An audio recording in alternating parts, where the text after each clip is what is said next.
Today we're looking at what I call trophy hunt.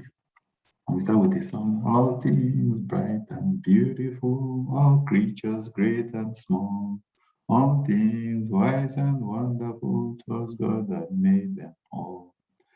I know that for those that have, particularly Eastern Africa and Southern Africa, where tourism is a huge thing, poaching or killing an animal is almost as bad as if you were to hit someone and kill them in an accident. In fact, someone told me that you pray that you kill someone rather than you kill an animal that is attracting tourists.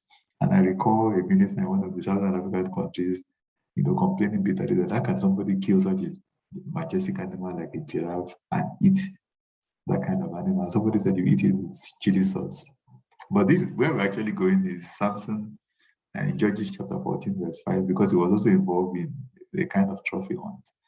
Then Samson went down to Timnah with his father and mother and came to the vineyards of Timnah. Suddenly a young lion came running at him, and the Spirit of the Lord came powerfully upon him, and he tore the lion apart with his bare hands, as one would tear a young goat. So Samson, fixed this particular animal, and of course he then, made it, into a riddle, and and of course there was supposed to be, some kind of reward for the wager, and the guys that they had given the riddle to from, the side of the woman that he was to get married to, put pressure on the wife, so that they didn't want to pay up. They wanted Samson, they wanted to be able to get the riddle, and she put pressure on Samson.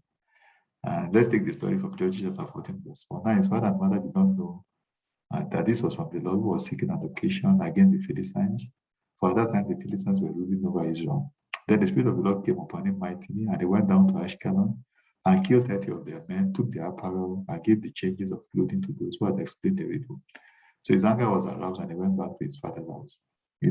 So he killed the lion, gave a riddle, and these guys, put pressure on, the fiancé, so that he had to now be the one to pay the price. But all things still work together for good, because they were still the ones losing out, because Samson killed their men in order to get the price that was supposed to be paid for the riddle. So basically all things still work together for good for those that love them.